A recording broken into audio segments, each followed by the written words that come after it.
Hello সবাইকে, কৃষি tube চ্যানেলের পক্ষ থেকে সকলকে স্বাগত জানাচ্ছি। আমি কৃষি চন্দ্র সাহা।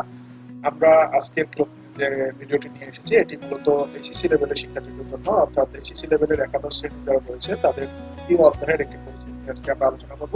এখানে মৌমাছি পালন বা এপিকালচার সম্পর্কে আমরা আজকে এই ভিডিওটি সাজিয়েছি।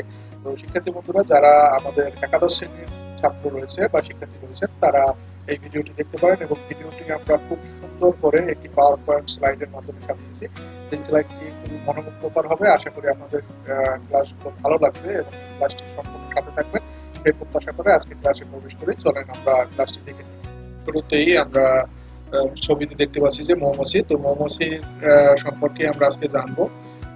মৌমাছির একটি গুরুত্বপূর্ণ পতঙ্গ। তোমরা জানো যে একবিংশ শতাব্দীর একটি গুরুত্বপূর্ণ পতঙ্গ বলা হয় মৌমাছিকে, এবং এটি একটি ইকোনমিক ইনসেক্ট অর্থাৎ অর্থনৈতিক পোকা, যার মাধ্যমে পালনের মাধ্যমে আমরা অর্থনীতি সচল রাখতে পারি বা অর্থ আয় করতে পারি, সেটি মূলত ইকোনমিক ইনসেক্ট।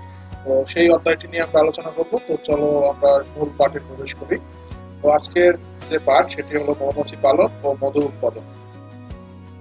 এরপরে আমরা দেখবো আজকে পাঠের শিকন ফল। তো শিকন ফলে রয়েছে দেখো মৌমাছি চাষ কি তা বলতে পারবে, রানী মৌমাছি সংগ্রহ পদ্ধতি বর্ণনা করতে পারবে, মধু সংগ্রহের পদ্ধতি বর্ণনা করতে পারবে, এবং মধু উৎপাদনের গুরুত্ব ব্যাখ্যা করতে পারবে।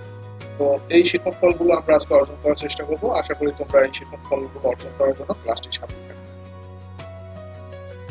এ পর্যায়ে আমরা শুরুতেই দেখবো মৌমাছি চাষ কি। দেখো তোমরা ছবি দেখতে পাচ্ছ যেখানে কয়েকটি ধাপ রয়েছে, অর্থাৎ রানী মৌমাছি সংগ্রহ, এরপর 2 নম্বরে মৌবক্স স্থাপন, পরে মৌবক্স মাঠে স্থাপন, এবং সর্বশেষে মধু আহরণ। অর্থাৎ এই 4টি ধাপের মাধ্যমে মৌমাছি পালন করা হয়, এইটি এখানে দেখানো হয়েছে। তো এখান থেকে যদি আমরা সংজ্ঞাটি নির্ধারণ করি সেক্ষেত্রে আমরা বলতে পারি মৌমাছিকে তাদের প্রাকৃতিক পরিবেশ হতে মৌচাকের উপযোগী কৃত্রিম পরিবেশ সৃষ্টি করে বৈজ্ঞানিক পদ্ধতিতে পালন করে মধু উৎপাদন করার যে পদ্ধতি সেটি মূলত মৌমাছি চাষ বা এপিকালচার।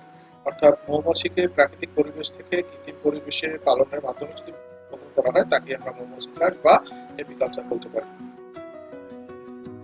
এরপরে যদি আমরা দেখি যে মৌমাছির বৈজ্ঞানিক নাম কি, দেখো বাংলাদেশের 3 থেকে 4 ধরনের মৌমাছি রয়েছে। তার মধ্যে এপিস ডরসাটা এটি সব থেকে বেশি দেখা যায়। এপিস ডরসাটা মৌমাছিটি আমাদের গ্রাম অঞ্চলে বা বনে বাজারে যেখানে বাসা দেখা যায় সেটি এপিস ডরসাটা।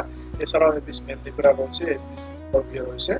তো এরপরে আমরা দেখবো মৌমাছির কাজ। তোমরা জানো যে মৌমাছি একটি সামাজিক পোকা, অর্থাৎ মৌমাছি কিন্তু তাদের বাসস্থানে 3 ধরনের মৌমাছি বসবাস করে, অর্থাৎ বিভিন্ন কাস্টে বিভক্ত হয়ে বসবাস করে।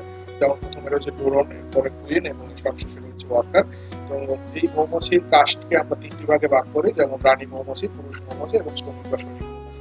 এই মৌমাছি পরিবারভুক্ত দলগত পতঙ্গ হওয়ায় একে সামাজিক পতঙ্গ বলা হয়। একমাত্র একটি মৌমাছির কেন সামাজিক পতঙ্গ বলা হয় সেটি। তো আমরা প্রথম যে একক কাজ সেটি দেখো এখানে রয়েছে এপিকালচার কি। তোমরা একটি খাতা কলম নিয়ে নাও এবং সাথে সাথে সংজ্ঞাটি লিখে ফেলতে পারো যে এপিকালচার কি। আমরা সংজ্ঞাটি দেখিয়েছি, তোমরা চাইলে সেখানে আরেকবার পড়ে নিয়ে তারপর সংজ্ঞাটি লিখতে পারো। তো আশা করি সবাই সংজ্ঞাটি পেয়েছো। এরপরে আমরা চলে যাব পরের স্লাইডে, যেখানে মৌমাছি পালনের ধাপগুলো দেখানো রয়েছে। দেখো প্রথম ধাপে রয়েছে রানী মৌমাছি সংগ্রহ, দ্বিতীয় ধাপে রয়েছে রানী মৌমাছি বক্সে রাখা, 3 নম্বরে মৌবক্স উদ্যানে স্থাপন, 4 নম্বরে মৌমাছি মৌচাক ও মৌবক্স রক্ষণাবেক্ষণ, এবং সর্বশেষ রয়েছে মধু উৎপাদন। এই 5টি ধাপের মাধ্যমে কিন্তু মধু উৎপাদন করা হয়, অর্থাৎ মৌমাছি পালন করে মধু উৎপাদন করা হয়। এরপরে যদি আমরা চাষ পদ্ধতিতে প্রবেশ করি, যেখানে শুরুতেই যে চাষ পদ্ধতি, এখানে কিন্তু বিভিন্ন ধরনের যন্ত্রপাতি রয়েছে, যেমন ধরো মৌবক্সে ধোঁয়াকরণ, মৌচাক হতে মধু সংগ্রহ, মধু নিংড়ন এবং মধু উৎপাদন।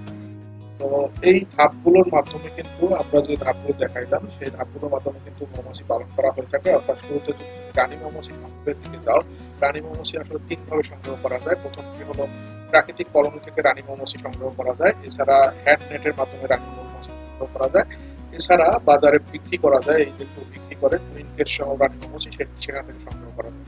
রানী মৌমাছি বক্সে রাখা, বক্সটি দেখতে পাচ্ছ এখানে কিন্তু একটি চেম্বার থাকে রানী মৌমাছি, সেখানে এই বক্সটি কেশ সহ যদি রানী মৌমাছি রাখা হয় তাহলে কিন্তু সেখানে কলোনি গড়ে ওঠে। এরপরে মৌবক্স উদ্যানে স্থাপন, অর্থাৎ যেই ফসলের ক্ষেতে মৌবক্স স্থাপন করতে হবে, যেমন বাংলাদেশের ক্ষেত্রে সরিষা ক্ষেতে বা লিচু ফুলের ক্ষেতে কিন্তু এই মৌবক্স স্থাপন করা হয়ে থাকে।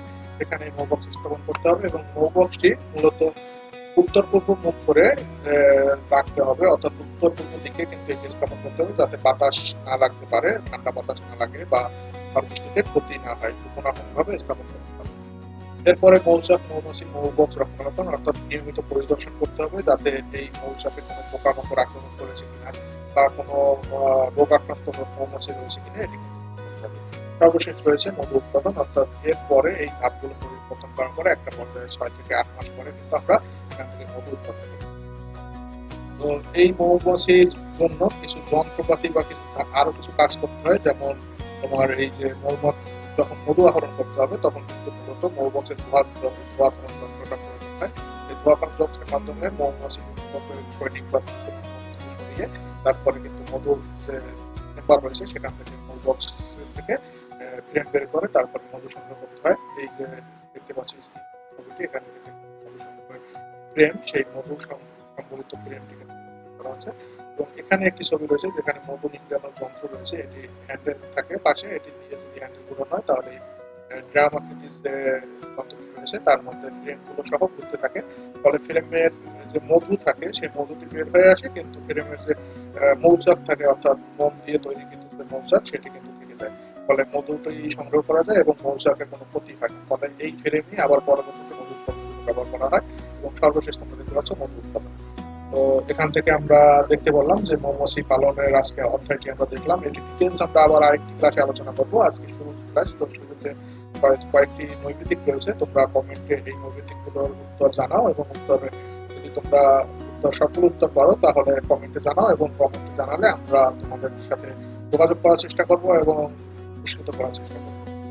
দেখো, প্রথমে যে রয়েছে একটি মৌচাকে কয়টি রানী মৌমাছি থাকে, মৌবক্স মাঠের কোন দিকে বসাতে হয়, এবং এরপরে যেটি রয়েছে আমরা দেখবো যে মৌমাছি পালনের গুরুত্ব কি।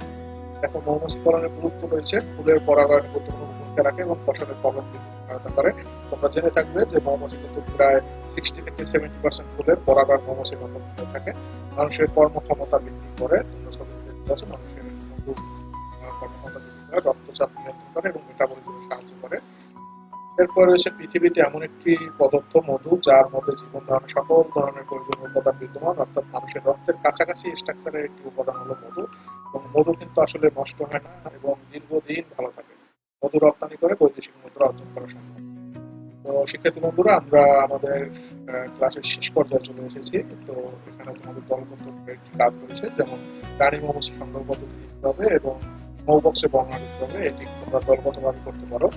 এবং বাসার একটি কাজ আমরা দিয়ে দিচ্ছি যেটি তোমরা নিজেরা তৈরি করবে, যেমন বেকারত্ব দূরীকরণে এপিকালচারের গুরুত্ব বর্ণনা করে, এটি বাড়িতে তোমরা তৈরি করবে এবং তৈরি করে নিজেরাই নিজেদের মূল্যায়ন করতে পারো যে তোমরা ক্লাস থেকে কি বুঝবে।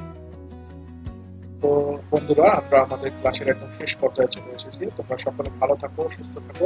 পরবর্তী ভিডিও দেখার আমন্ত্রণ নিয়ে আজকে এখানে ধন্যবাদ।